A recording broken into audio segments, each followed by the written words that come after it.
The weeks following the anniversary service brought a subtle shift in the village's atmosphere.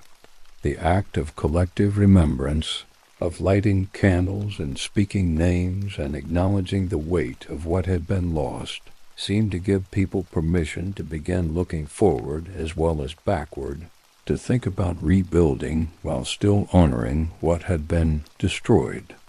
Father Michael noticed this change most clearly in the practical decisions people were beginning to make. Houses that had stood empty were being reoccupied, sometimes by families who'd survived, and who needed larger spaces now that they were caring for orphaned relatives, sometimes by young couples who were marrying and starting new families despite the grief that surrounded them.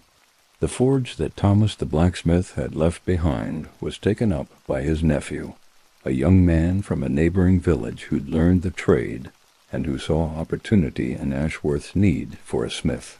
The bakery remained closed. No one could quite bring themselves to take over Annez's ovens, not yet, but Mary Fletcher had begun baking bread in her own kitchen and selling it to neighbors, a small start toward filling the gap Agnes had left. These practical adaptations were necessary for survival, but they also felt to Father Michael like small acts of faith, small assertions that life would continue, that the village had a future, even if that future would be shaped by loss and memory. He encouraged these developments, blessed the new occupants of empty houses, welcomed the nephew who'd come to work the forge, bought bread from Mary and praised its quality, even though it wasn't quite as good as Agnes's had been. But alongside these forward-looking developments, the work of tending to the dead continued. The churchyard required constant attention. Grass needed cutting, graves needed maintaining, wooden markers needed replacing as they weathered and decayed.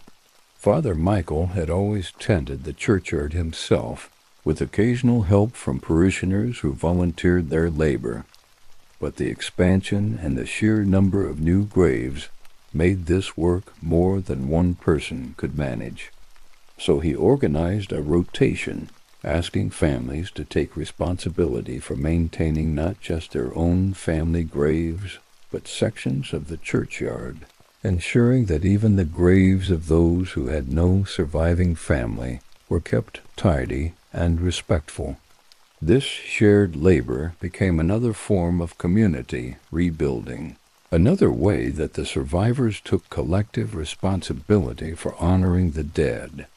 John Carpenter, whose work had prepared the new section of the churchyard, became the unofficial coordinator of this effort. He created a schedule, assigned sections, checked regularly to ensure the work was being done. It gave him purpose, Father Michael observed, gave him something to do with his grief and his energy beyond simply surviving each day. And Alice, John's daughter, slowly began to help her father with this work, pulling weeds from graves, straightening crosses that had been knocked askew by wind or animals, learning the names of the dead and the stories of who they'd been. Father Michael watched Alice's gradual emergence from her silence with cautious hope. She was still quiet, still marked by loss in ways that would probably never fully heal, but she was engaging with the world again, was finding meaning in the work of tending graves, was developing what seemed like a vocation for remembrance. She began asking Father Michael about the people buried in the churchyard, wanting to know their stories, wanting to understand who they'd been beyond just names on markers. He told her what he knew, shared memories and anecdotes, helped her understand that each grave represented a full life, not just a death. Agnes, who'd made bread for 30 years, but who'd also had a beautiful singing voice and who'd loved wildflowers. Thomas the blacksmith, who'd been gruff and intimidating, but who'd been endlessly patient teaching young apprentices. Margaret, who'd been the wisest person Father Michael had ever known, who could quote scripture and poetry with equal ease, who'd had a laugh that made everyone around her smile. Alice absorbed these stories with an intensity that suggested they mattered to her deeply, that learning about the dead was helping her process her own losses, was giving her a framework for understanding grief and memory and the ongoing presence of the departed in the lives of the living. She began bringing small gifts to certain grave wildflowers to Agnes's, a piece of worked iron to Thomas's, a book of poetry to Margaret's offerings that suggested she'd understood something essential about these people, about what they loved and valued. Father Michael was moved by this, by the way this child who'd been lost in grief was finding her way back through the practice of remembrance, through the work of honoring the dead. He began to teach her more intentionally, to share with her the theology and the practice of Christian burial and memorial, to help her understand that what she was doing, this tending of graves and learning of stories, was sacred work, was a form of prayer, was participation in the communion of saints that connected the living and the dead. As autumn deepened toward winter, the village prepared for its first Christmas since the plague. The holiday had always been the most important celebration of the year in Ashworth, a time when the entire village gathered for special services and feasting and gift-giving, when even the poorest families found ways to make the day special. But this year the preparations were shadowed by the knowledge of how many were missing, how many empty places there would be at tables, how many stockings would not be hung, how many children who'd sung carols the previous year were now buried in the churchyard. Father Michael struggled with how to approach Christmas, how to celebrate the birth of Christ, while acknowledging the deaths that had devastated the village. He didn't want to pretend that everything was normal, that the losses could be set aside for the holiday, but he also didn't want the day to be consumed by grief, didn't want to deny the joy and hope that Christmas was supposed to represent. He decided on a middle path. The Christmas Eve service would include, alongside the traditional readings and hymns, a special time of remembrance for those who died. He would read their names again as he'd done at the anniversary service, acknowledging their absence while also affirming that they remained part of the community, that the celebration included them even though they were no longer physically present. He announced this plan at Sunday Mass, and the response was immediate and emotional. Several people thanked him tearfully, said they'd been dreading Christmas precisely because they didn't know how to celebrate while grieving, that having their losses acknowledged rather than ignore felt like a gift, like permission to hold joy and sorrow together rather than having to choose between them. Christmas Eve arrived cold and clear, the first snow of winter falling gently as darkness came. The church filled with people, more than had come to any service since the plague began, the community gathering as it always had on this most important night. But the atmosphere was different from previous years, quieter, more subdued, marked by an awareness of absence that couldn't be ignored or wished away. Father Michael conducted the service with a full heart, speaking the familiar words with renewed appreciation for their meaning. The incarnation God becoming human, entering into the fullness of human experience, including suffering and death, felt more relevant than it ever had, felt like a direct response to the question of how to believe in divine love in the face of catastrophic loss. God hadn't remained distant from human suffering, hadn't observed it from afar. God had entered into it, had become vulnerable to it, had died a human death. This didn't answer all of Father Michael's questions, didn't resolve all his doubts, but it gave him something to hold on to, a theological anchor that felt more solid than the abstract explanations of divine providence that had failed him in the plague's worst days. After the gospel reading and the homily, Father Michael invited the congregation to stand as he read the names of everyone who died since the previous Christmas. The list took nearly 10 minutes to read completely, each name spoken clearly, given its moment of acknowledgement. The congregation stood in silence, many weeping, all bearing witness to the enormous weight of loss the village had endured. When he finished reading, Father Michael said simply, "We remember them, we miss them. We honor them by continuing to live, continuing to love, continuing to gather as they would have wanted us to gather. And we trust that they are not lost to us forever, that the communion of saints includes them, that they remain part of the body of Christ, even in death." Then he invited everyone to light candles again, as they'd done at the anniversary service. This time, after lighting candles for their own dead, people were invited to come forward and place the candles around the nativity scene that had been set up at the front of the church. Gradually, the scene was surrounded by light, 100 small flames creating a glow that illuminated the carved figures of Mary and Joseph and the infant Jesus, the light of remembrance mingling with the light of celebration, grief, and joy held together in the same sacred space. The service concluded with the singing of Silent Night, the hymn that always ended Christmas Eve at St. Mary's. But this year the familiar words carried new weight. Silent night, holy night, all is calm, all is bright. The irony of singing about calm and brightness after a year of such chaos and darkness was not lost on anyone. Yet they sang anyway, their voices rising together, asserting hope in the face of despair, celebrating life in the shadow of death, choosing to honor both the Christmases that had been and the Christmas that was, imperfect and grief-marked, but real nonetheless.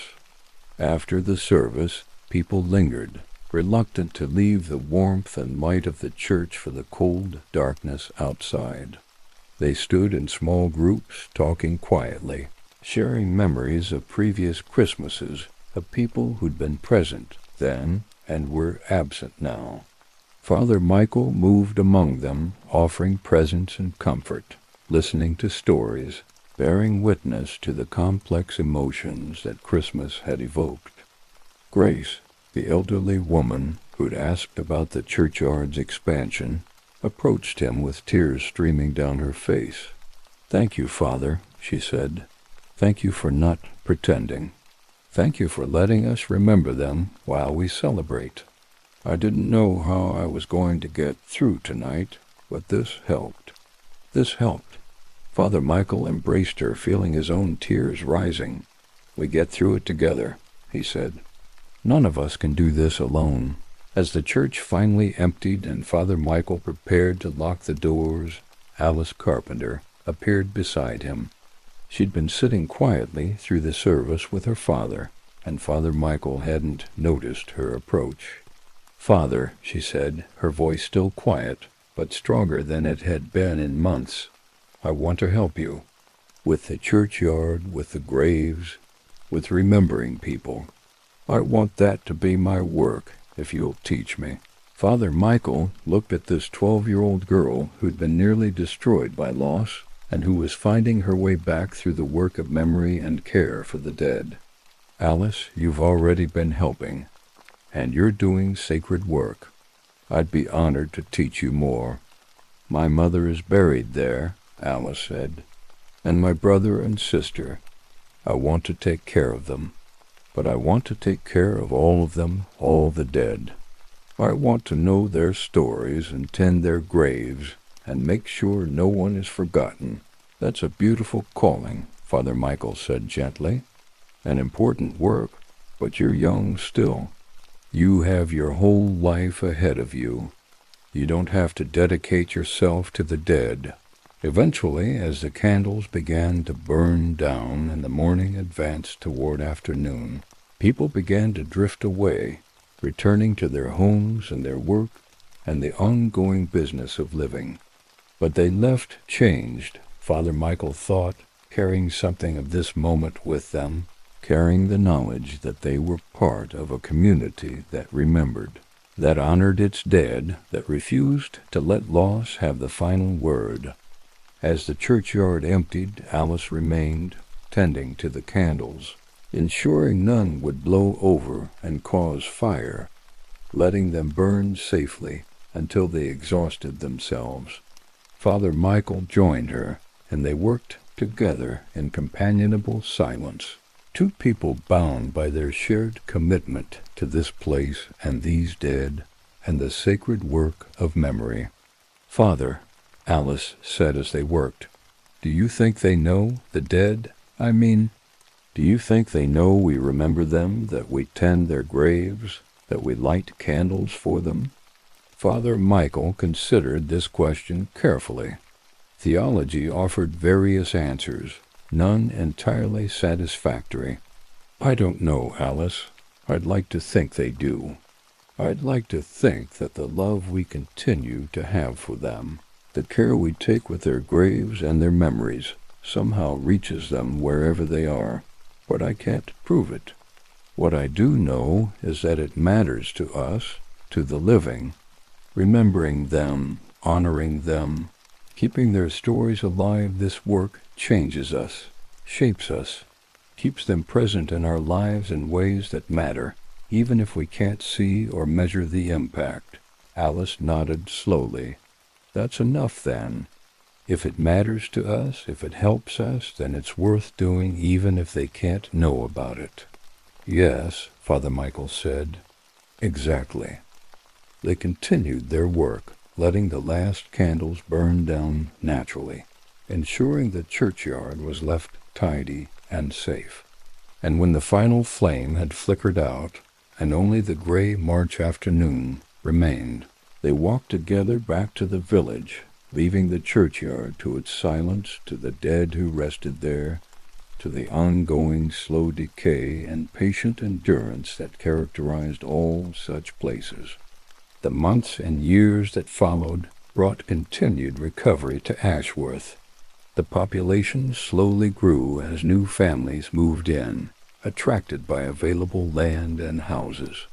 Children were born, replacing some of the young lives that had been lost, bringing noise and energy back to a village that had been too quiet for too long. The bakery finally reopened, with a young woman from a neighboring village taking over Annes's ovens and learning to make bread that, while different from Annes's, was good in its own way, and gradually became familiar and accepted. The forge thrived under the nephew's management.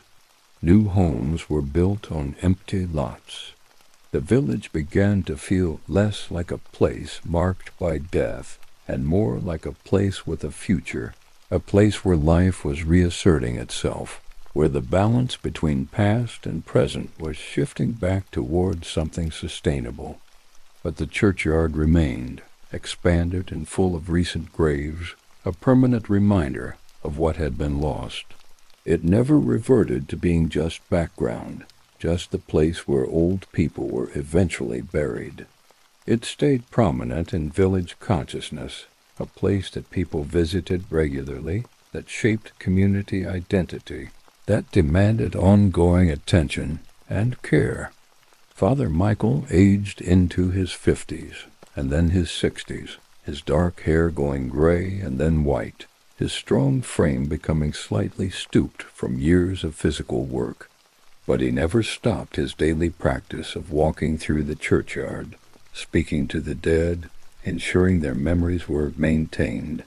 And Alice, growing from a quiet 12-year-old into a serious young woman, continued to work alongside him, becoming in effect the churchyard's keeper, the person responsible for ensuring every grave was tended, every name was remembered, every story was preserved. She never married, never left Ashworth, never found any calling other than this work of memory and care for the dead. Some people thought this sad, thought she'd been stunted by her childhood losses and had never developed beyond them. But Father Michael understood that Alice had found her vocation, that the work she did was genuinely important, and that she was uniquely gifted for it. When Father Michael finally died in his 70s of an illness that came on gradually and gave him time to prepare, Alice was present. She held his hand as he took his final breaths, and she promised him that she would continue the work they'd done together, that the churchyard would be cared for, that the dead would be remembered, that the stories would be preserved. And she kept this promise. Father Michael was buried in the churchyard, his grave placed near the entrance where he'd spent so many hours standing and contemplating the expansion that had been necessary, the losses that had been endured, the ongoing work of memory that was never finished. Alice tended his grave as carefully as she tended all the others, speaking to him as she worked, telling him the news of the village, of the births and deaths and marriages, and all the ordinary life that continued around this place of the dead.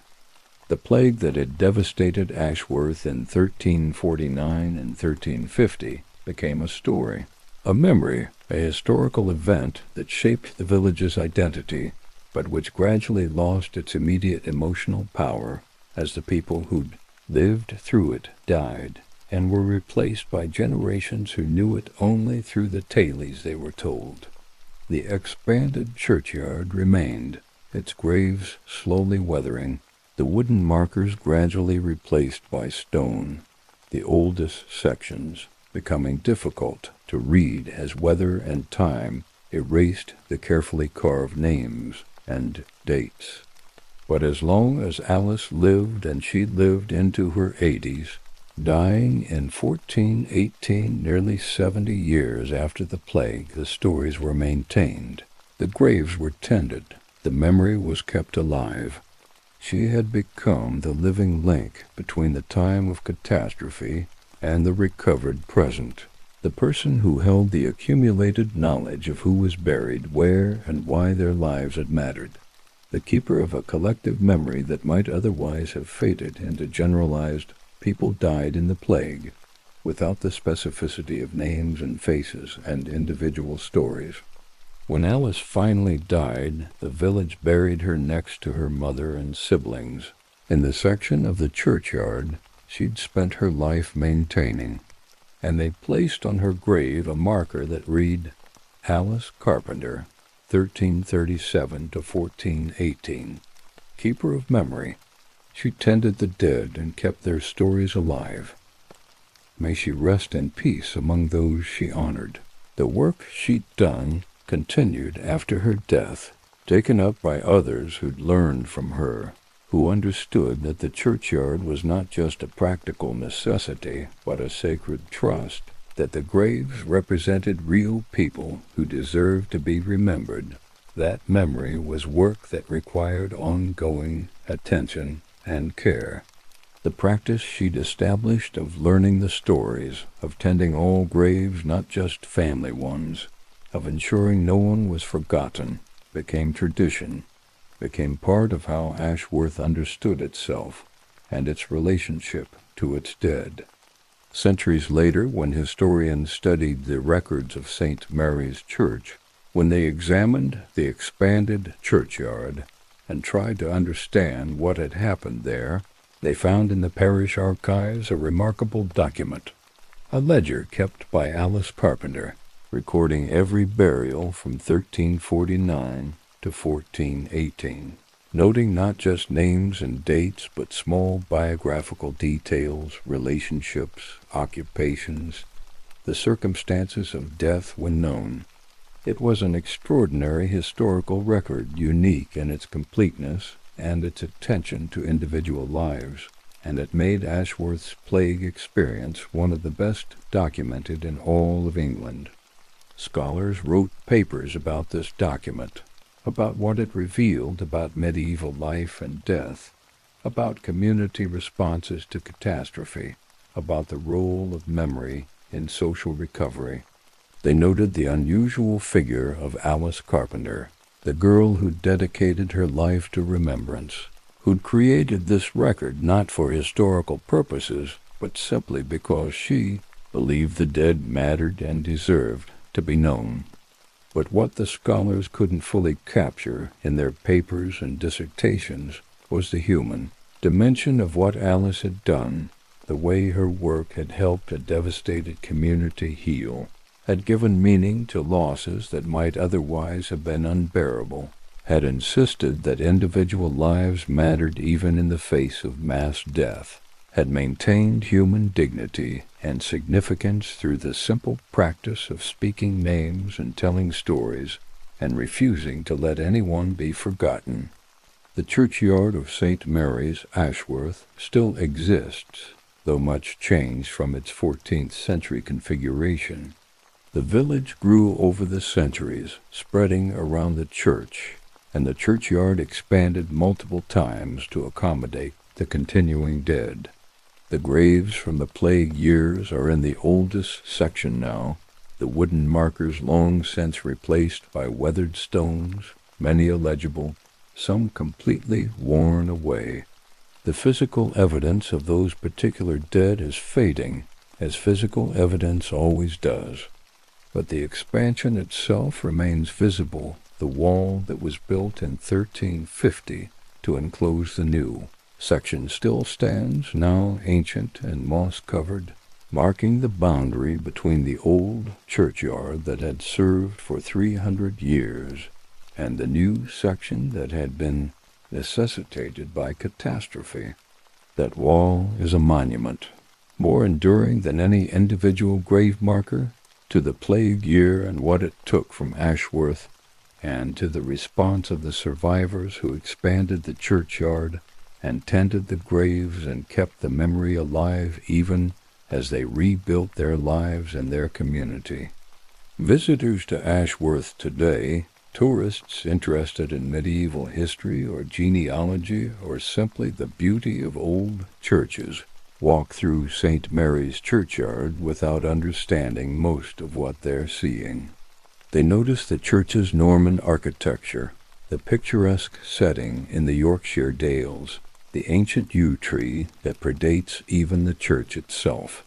They might photograph particularly interesting gravestones or note the dates on the oldest markers they can still read. But they don't know about Father Michael standing at the churchyard's edge in 1350. Understanding that expansion would be necessary. They don't know about Alice Carpenter learning to read by studying grave markers, finding her vocation in the work of memory. They don't know about the candles lit on anniversaries, about the monthly memorial services, about the daily practice of speaking names and refusing to forget. They don't know that the seemingly peaceful churchyard they're walking through was once the center of a community struggle to process catastrophic loss, to maintain human dignity in the face of mass death, to insist that individual lives mattered even when death came in numbers too large to comprehend. They don't know that every expansion of the churchyard, every new section added over the centuries represented both loss and continuation, both endings and the insistence on continuing, despite those endings. The dead rest there still, row upon row, marked and unmarked, remembered and forgotten, their stories mostly lost now to the passage of time and the mortality of those who held their memories. The churchyard continues to expand slowly, as churchyards do, as people continue to die and need places to be buried and to be remembered. The work that Father Michael began and that Alice continued is still being done, in different forms by different people, but essentially the same, the ongoing human work of tending the dead, maintaining the graves, speaking the names when they can still be read, honoring the presence of the departed in the lives of the living. The churchyard expands. It has always expanded, will always expand as long as people die and communities persist in caring for their dead. Each expansion represents loss, yes, but also something more, the determination to remember, to honor, to maintain connection across the boundary of death, to insist that love continues beyond loss, that memory is sacred work, that the dead remain part of the community of human concern, even as they recede into history, and eventually into the erasure that time brings to all things. This is the work of churchyards, the work of communities, the work of people like Father Michael and Alice, and all the known and unknown, others who have tended graves and spoken names, and refused to let the dead be forgotten. It is quiet work, mostly invisible, done without expectation of recognition or reward. But it is essential work, work that makes us human, that connects us to our ancestors and to our descendants, that insists on the significance of individual lives in the face of the vast indifference of time and death.